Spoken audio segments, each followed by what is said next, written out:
In this analogy for transduction, the sprinkled donut represents the donor cell, and the plain donut represents the recipient cell. The sprinkles represent the DNA. The donor cell had already replicated the DNA, and it is transferring DNA to the recipient cell. Here the DNA is being replicated in the recipient cell. The cell is changed by receiving replicated DNA from another cell.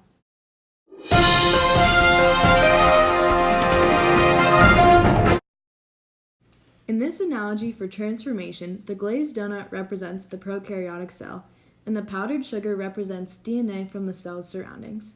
The prokaryotic cell is receiving DNA from its surroundings. The cell is changed because it obtains new DNA from its environment.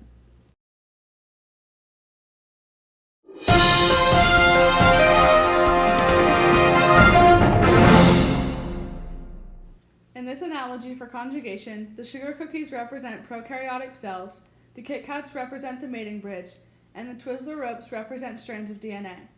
Two cells with opposite charges join together to transfer a strand of DNA from the donor to the recipient cell.